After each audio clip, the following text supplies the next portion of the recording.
I'm Blake Burman. Breaking this evening, the visit and the votes. The Speaker of the House just out of a meeting in the Oval Office. What he said about the standstill over the president's voter ID demands, and there is potential movement tonight. Also at this hour, the desperate search for survivors. A pair of powerful earthquakes rocking Venezuela. Nearly 200 dead, hundreds missing.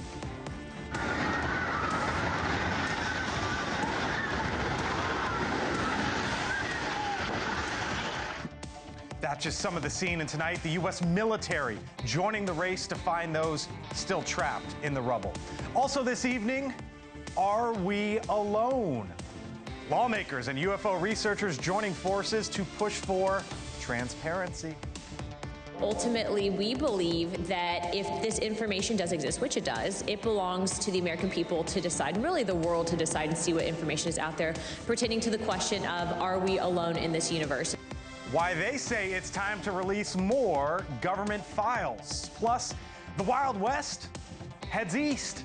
The Rodeo riding into Washington. Why it's not the only all-American display descending upon D.C. ahead of the big 250 celebration. But first tonight, we begin with the desperate race against time.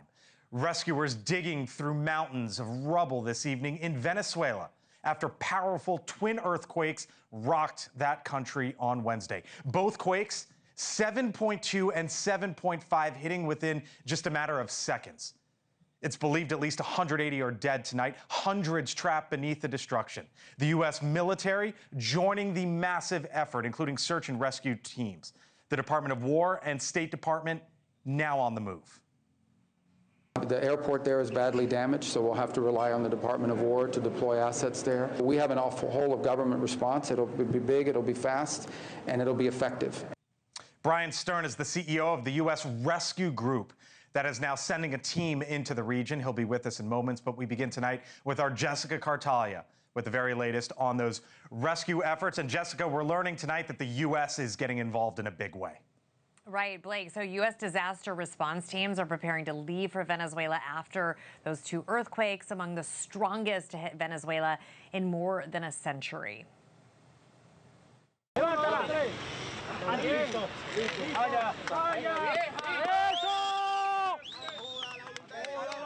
As of right now, at least 188 people confirmed dead, more than 1,500 injured, and that number is expected to rise as rescue crews are still searching collapsed buildings.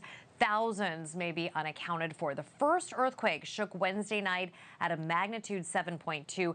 Then 39 seconds later, a 7.5 quake hit. Both struck near the town of Moron, that's along the northern coast, and more than 30 aftershocks have now been reported. In the capital, buildings collapsed and power, communication, and transportation were all disrupted. The U.S. is one of several countries sending search and rescue and medical resources to help. Now, an added complication, the country's largest airport is closed after taking on damage there, sending people running for cover when the walls began to collapse.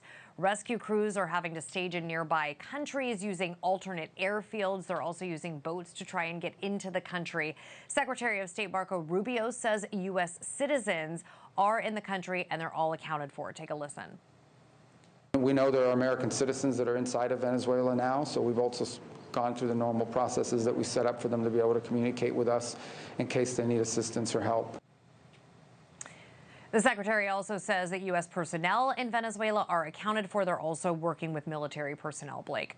Jessica Cartalia, live for us tonight. Jessica, thank you. With us now is the leader of an organization joining the effort in Venezuela, Brian Stern, chairman and CEO of Gray Bull Rescue. Brian, thank you for being with us tonight.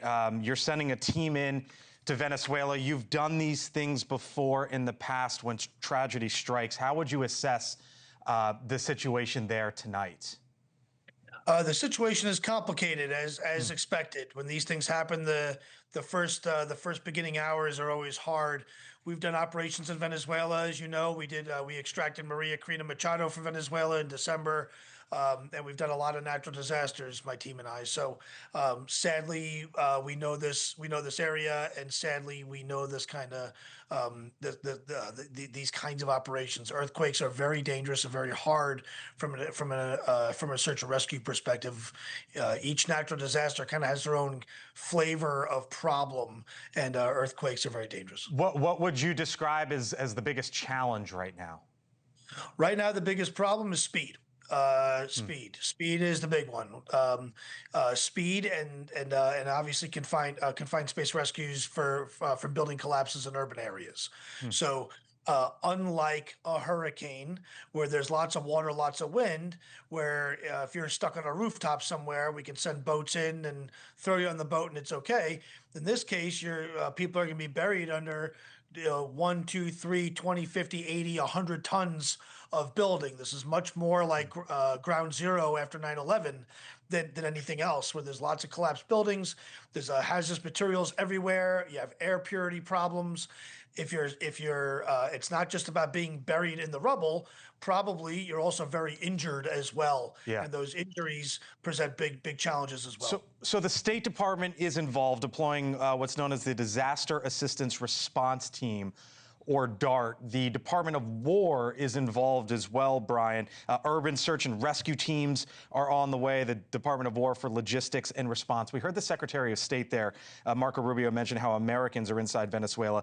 Do you have a sense of how many Americans the U.S. military or the U.S. government might potentially be looking for, and how can your teams assist? This is why Grable Rescue is also going. Again, speed. In these moments, there's never too many resources. If the U.S. Navy sent 100 ships, we would say, how come they didn't send 101? Right. There is no such thing in these moments as too much resources. From an American citizen perspective, there's lots of American citizens in Venezuela. We're getting requests to evacuate people as we speak. So there's a search and rescue component to this operation. There's an evacuation of Americans component to this operation, and there's also bringing in humanitarian aid component to this operation. And those are all happening at the same time. Brian Stern is with Gray Bull Rescue. They do great work sending teams there on the ground inside Venezuela tonight. As you hear him there, just a tragic and challenging scene. Speed, the key. Brian, we wish you and your teams all the best. Thank you. Thank you. Please don't forget, GrableRescue.org. We are a nonprofit. We need funding. That stuff is expensive. We need help. All right, Brian, thanks so much. We'll leave it there. Also tonight, live pictures back here in Washington, 1600 Pennsylvania Avenue. This evening, a meeting behind closed doors just wrapping up between President Trump and the House Speaker Mike Johnson, as Republicans have a couple issues on their hands, trying to scramble to pass what's known as the SAVE Act. The president refusing in the last moments the other day to sign a bipartisan housing bill into law until Congress approves that voting bill, which would require proof of citizenship and voter ID for anyone registering to vote in federal elections. The House Speaker saying that bill, though, now heading to the White House following that meeting. Our Kelly Meyer live for us on the North Lawn. Kelly, what's going on? Did the president pull a U-turn here?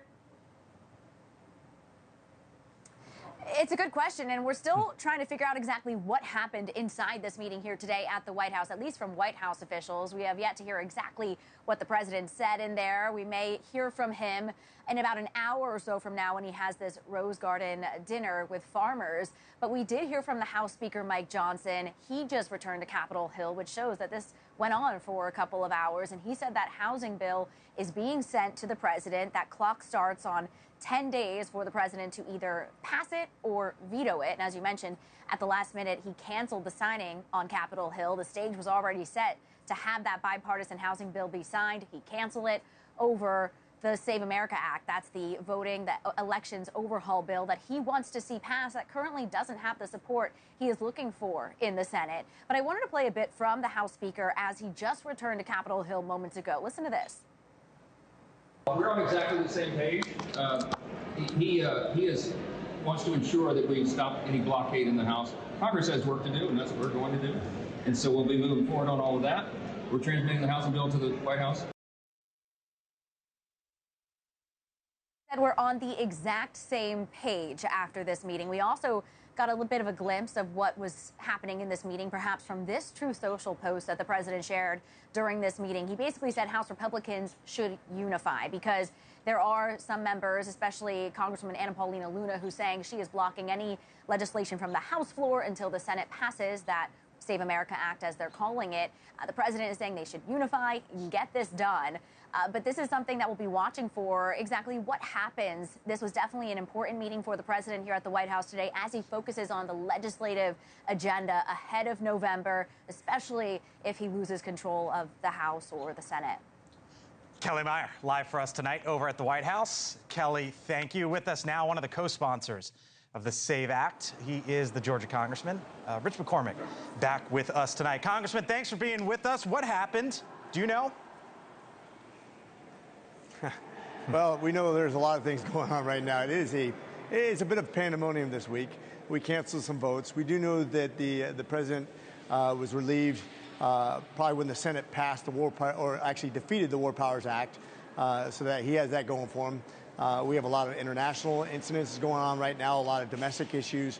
The Save America Act, as Byron Donalds pointed out earlier, we're all frustrated in the House that we can't even have a vote in the Senate to actually point out those people who are actually against it, those people who will not vote with 70 to 80% of all Americans who believe that it's common sense to have accountability for who votes.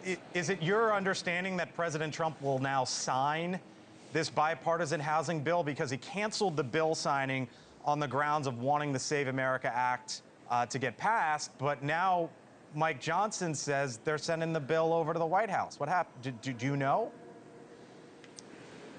That sounds like it's very promising to be signed into law. We know that the Senate was also playing ball once again with the War Powers Act, so there might have been some deals with that. I don't know. I certainly wasn't in the room. But I know we all want to see the Save America Act passed because, like you said, America wants it. Why can't we even bring it up for a vote? So here was your colleague, Thomas Massie, a Republican, outgoing, but a Republican, on the Save America Act, and then we'll take it up. I mean, I'll vote for the SAVE Act, but I think it's a distraction from our real problems.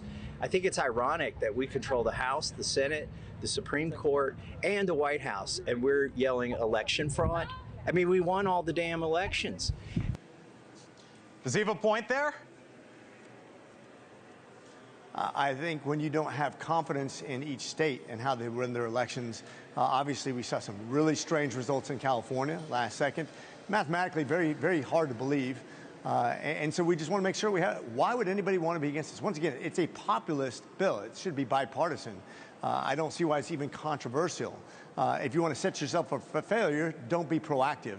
And I think that's what we're doing, is making sure that we're proactive in protecting everyone's vote, so that everyone's vote counts the same if you're legally able to vote.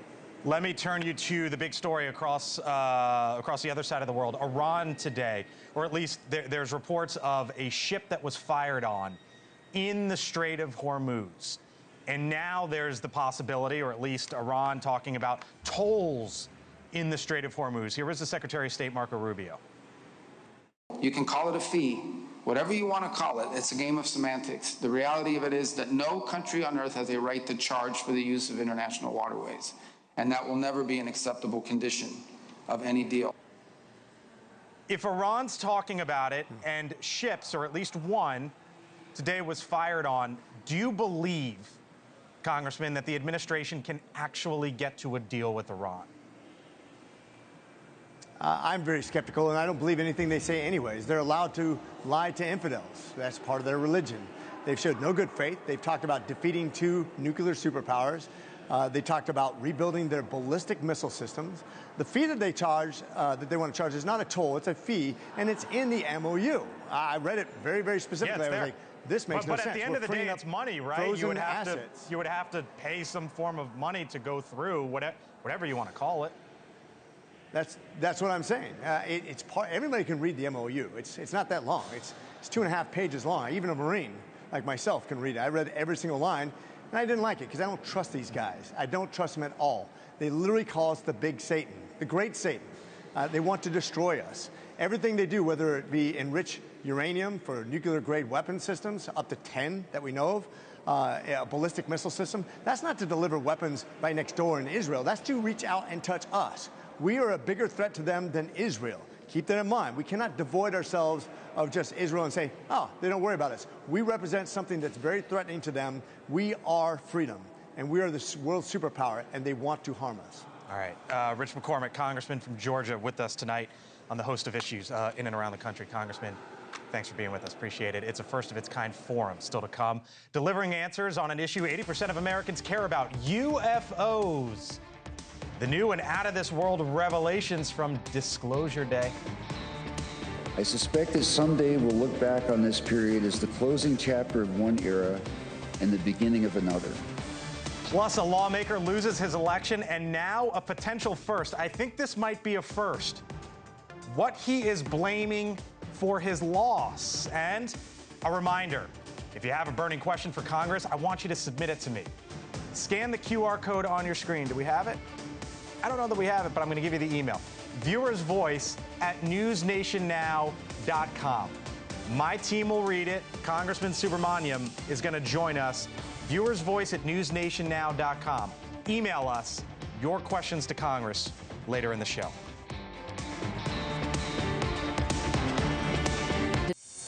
So one question taking center stage today, a first-of-its-kind forum on Capitol Hill. What does the government know about UFOs? And what might it not be telling the public? Lawmakers, UFO researchers, and whistleblowers joining forces, calling on the government to release more records, share more information, and, as they say, be honest. I think it brings confidence back into the federal government if you share with people when you just simply don't have the answers, but you know there's something there. Our Hannah Brandt live tonight up on the Hill with what they were talking about today. Hannah?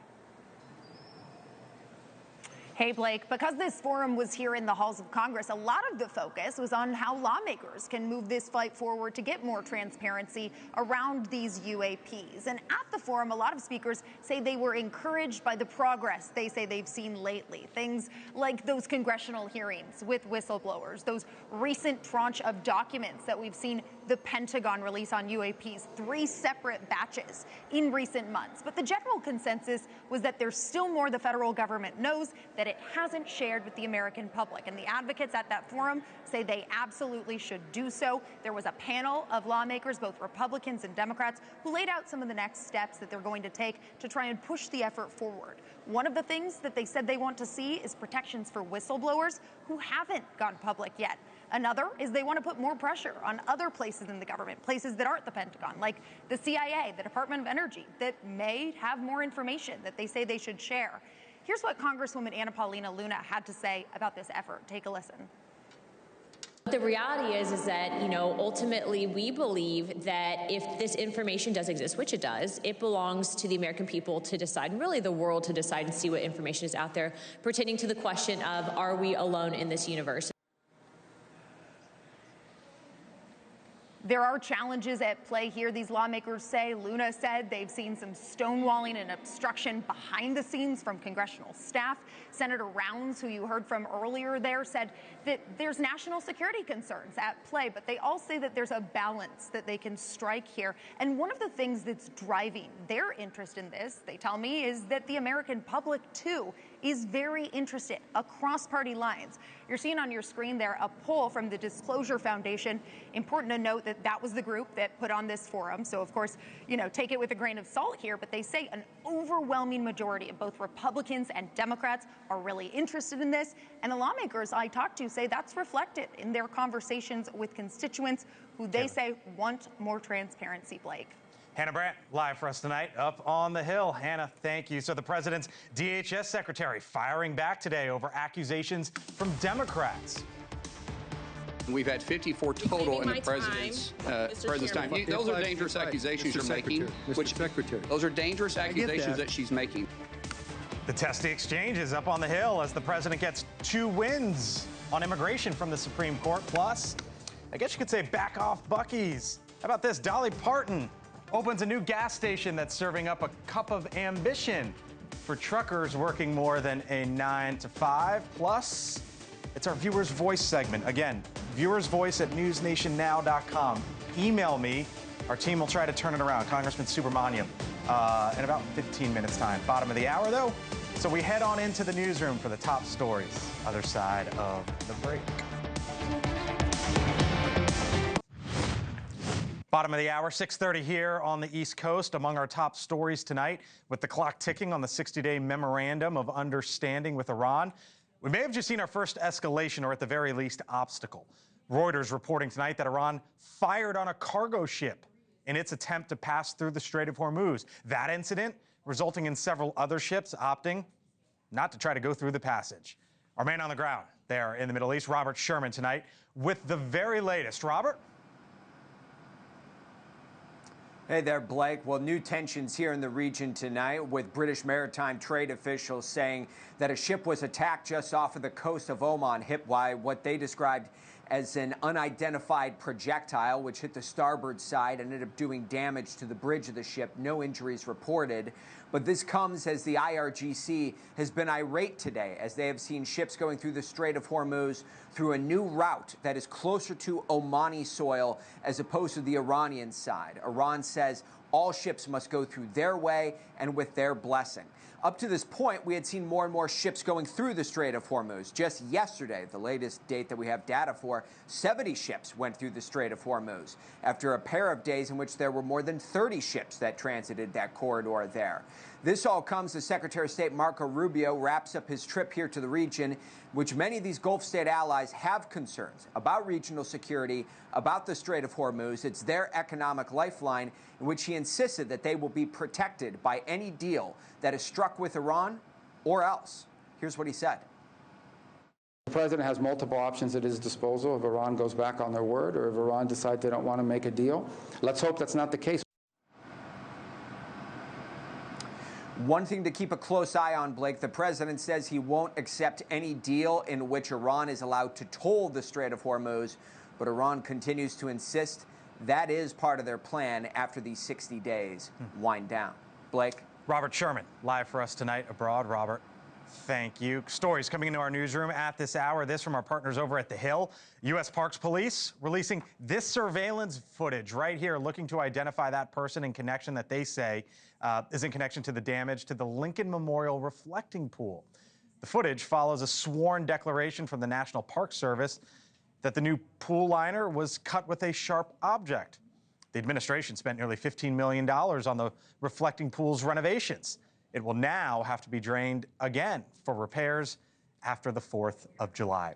The Hill also following tonight, the Homeland Security Secretary Markwayne Mullin in the hot seat today up on Capitol Hill, testifying about his agency's oversight and facing tough questions from lawmakers. One exchange with the Connecticut Democratic Congresswoman Rosa DeLauro, and it quickly escalated. 3,900 children were separated from their families. 450,000 kids were lost during the Biden administration. You didn't say a word about it. Mr. Secretary, do not interrupt. Don't you point your finger at me. Don't be a hypocrite. I will point my finger at you. Don't you be a hypocrite then. Then you be you should be as upset about the 450,000 kids that were lost. You didn't say a word about it. For 4 years, you never said a word. Mr. Secretary. Could you put him in his place for don't yell at me. You should be put in your place. Well then. During another exchange about ICE detainees, the chairman admonished both the secretary and lawmakers for what he said was turning the heat into a TV-style debate and threatened to shut the hearing down. Well, as the secretary takes heat on the Hill, the Supreme Court today handing President Trump 2 big wins for his immigration policy. Closely watched decisions. The High Court siding with the administration on ending temporary protected status and allowing them to turn away asylum seekers. Mr. Zach Schoenfeld covers the courts for us for The Hill. Hello, sir. Good to be with you. This was 2 wins. That's right. Got it right here in my hand. There you go. But this also involved what you describe as sort of one of the most unusual scenes you've ever seen inside the Supreme Court. Explain. That's right. I mean, normally when we are at these opinion announcements, the majority opinion author, in this case Justice Alito, reads his opinion. This time we did get the justice in dissent reading aloud her opinion, Justice Sotomayor. That in itself a little bit unusual. Justices only read their dissents a few cases a term when they really want to stress their disagreements. And then they went back and forth with each other. Right. And normally you'd expect that the court would just move on to its next opinion, but not today with Justice Alito. Justice Alito felt the need to almost give a bit of a rebuttal to Justice Sonia Sotomayor's dissent. And I got to tell you, I've been watching all these opinion days, and I can't remember a time like that. What'd she say? Justice Sotomayor actually at one point in her dissent actually says that she thinks more people are going to die because of this decision. So really mincing no words at all, her and these other two liberal justices. 6-3, both of them siding ideologically, both of them victories for the White House. The Supreme Court goes on vacation. It's summertime. What are we watching, I guess, Monday and Tuesday, right? Yeah, so far we know that the next opinions are going to be Monday, but we know that's not going to be the last day. And so if the justices want to meet that self-imposed deadline by the end of June, they'd have to finish things up by Tuesday. And big news there is going to be birthright citizenship. Today, big wins for the president on immigration, but now the big question becomes, there's a lot of people who think that he's not going to win that birthright. I was just about to ask you, does that translate to that case necessarily or no? I'll say, even talking to court watchers, even in just the last few hours after these decisions, I've heard nothing where they have changed the calculus or have changed their predictions. They still think that the president is headed for a loss next week. All right. You'll be there Monday, Tuesday. We'll be there. Check in with you then, Zach. Thank you very much. Appreciate it. All right. How about this story coming into our newsroom tonight? Our Nashville affiliate, WKRN, with a new venture for country music icon, Dolly Parton. I'm sure some of you wondering why I wanted a truck stop. Well, I couldn't leave it to beavers. Dolly Parton poking a little fun at the gas station chain Buc-ee's as she welcomed customers to Dolly's Tennessee and travel stop. The stop has a little bit of everything: gas pumps, a dog park, a general store, live music, and a cup of ambition coffee shop. Well, one of the most powerful politicians in Utah, unseated in a way that I'm not sure we've ever seen before. And he says his stance on data centers cost him the election. That and your questions to Congress. Answer tonight from the Democratic Congressman Suhas Subramaniam. This is our Viewer's Voice segment. Other side of the break, what you want answered when we return.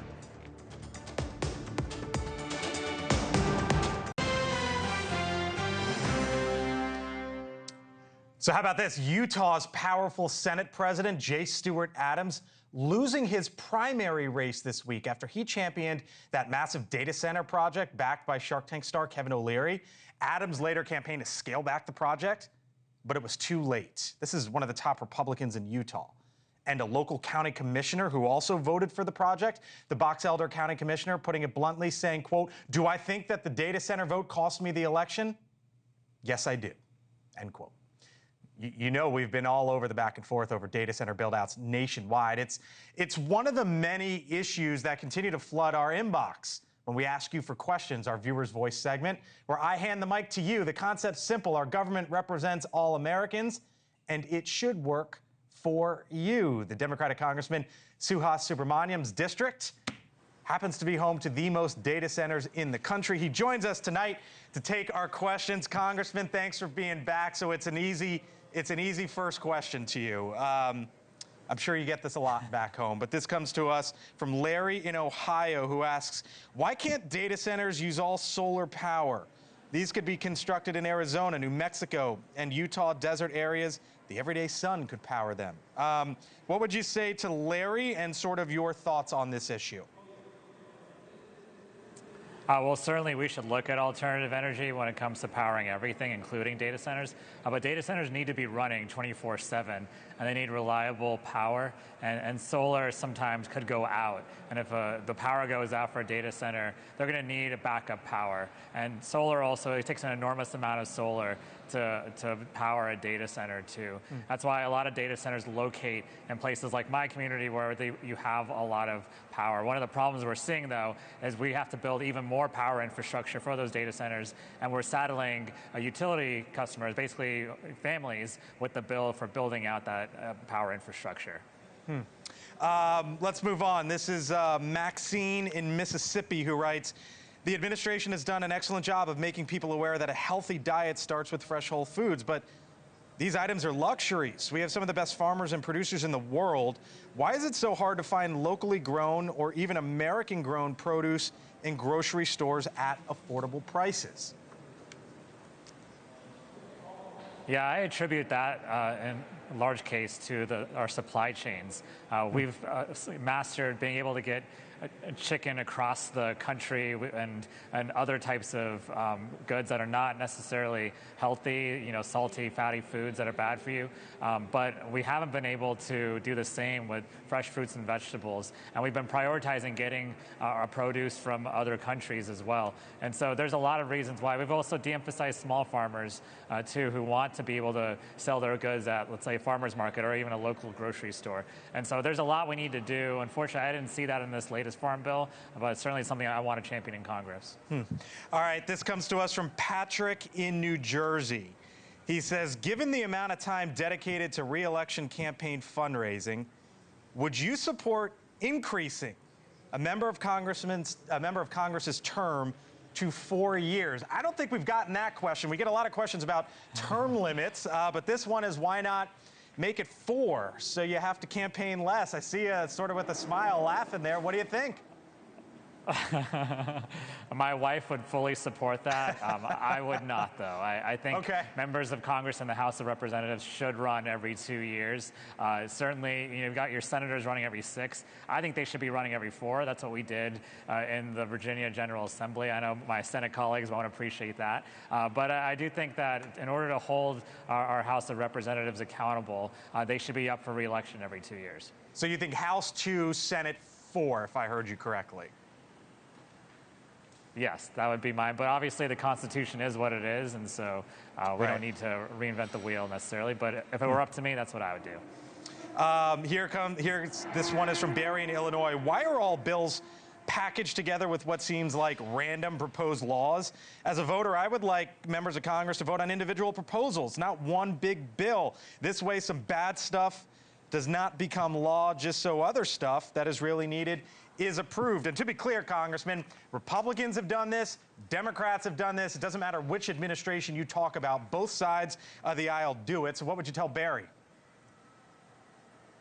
I totally agree with you, Barry. When I was in the state Senate of Virginia, we would sit down at an assigned seat, and we had our buttons in front of us and our bills in front of us, and we would vote on hundreds of bills a day, and they were all separate. You couldn't combine a bill about agriculture with a bill about gun violence, let's say. And so they had to be germane, all the subjects had to be germane, and we would vote on a lot of bills, and each one would be on its own merits. We weren't clumping mega bills together like we have. The only thing we had that was like that was the budget. So now I come to Congress where now I'm in the business of trying to get my bills into mega bills and slip them in. And even if I vote against that bill, I'm still trying to get my bills in there. But it's a great question, and I actually agree that we should separate these bills out. This comes to us from Dak in Arizona. He says, when will we start hearing about real consequences for the illegal and unethical things happening in our government and the nation at local, state, and federal laws? Taxpayers foot the bill for costly hearings and reports that seem to adequately document and substantiate the fraud, waste, and abuse and unethical behavior are occurring, yet we rarely hear about real consequences or accountability. I agree again. I serve on the Ethics Committee in Congress, so I'm committed there to trying to make that committee work as expediently as possible. And in the past, it's served to actually protect members rather than hold them accountable. So we're trying to change that, and I think we've done a great job of that. You've seen a lot of members of Congress resign, but that's just members of Congress. This administration, I've been trying to hold accountable as well on the Oversight Committee, and overall, I think this Department of Justice should be doing more to go after people in federal government, as well as federal contractors, and as well as members of Congress for things that they've done wrong. All right, there's the big 250 celebrations, and there's the great state fair here on the National Mall. We actually took our cameras, well, we have cameras out there, and we asked folks, what would you want to ask the congressman? Here's Liam, actually from Washington, D.C. How do you see America in 100 years? Let's just go 100 years in the future. What is your vision for what America will actually look like in 100 years? I thought that was a great question. What's the answer? Yeah, I want us to be continue to be a superpower, but one where we are a technological leader like we are right now. And then we're using all of our resources to make sure that every single American has the basic needs that they need, as well as the ability to be a part of a really booming economy. And I want us to go to the moon and Mars and beyond. I want us to find breakthroughs in healthcare. And so I'm very optimistic for the future. And that's why I'm proud to serve on the Science Committee, is because I think science, technology, and innovation is a big way of us getting there. All right, this one comes from Blake in Washington. This is the one question I'm going to ask you. All of those were from viewers. But let's show the video real quick, because this caught my attention. Not that video. We'll get to that in a second. But today, you were seated in between, here we go, Congressman Eric Burleson and Congresswoman Anna Paulina Luna on the whole big UFO transparency forum. Congressman, do you believe that the American people will get answers, yes or no, on whether or not the government has proof, yes or no, if there's some form of extraterrestrial life? Do you think we're going to get that answer? We are committed in Congress. There's enough voices in Congress at this point on both sides of the aisle to get what we've seen out there to the public, as well as what we haven't seen. I don't want to say that I've seen anything to prove anything like that, but what I do think people are owed is what we know, and transparency and accountability. And so I'd like to get everything that we've got out there that won't jeopardize our national security, and let people decide for themselves based on what's there, what they think of what proof is out there. Do you think we get an answer, though? Like, do you think they're going to say yes or no, we have something or not? That's a good question. It's hard for me to predict that, but I'm hopeful that we'll get something. All right. And I think that, there are people, we are not alone in the universe. That's how I feel, but whether they visited us is a different story. All right, we'll leave it there. Congressman Subramaniam, a Democrat from Virginia, running the gamut with us tonight for our Viewers' Voice segment. Thank you, Congressman. Appreciate it. Thank you. Of course. All right, still to come, a make-or-break moment for Team USA. Well, really the big question is, who's going to play? And one of the biggest decisions of the coach's career. Plus, one of America's greatest traditions, the rodeo. Why is it headed east? We'll explain.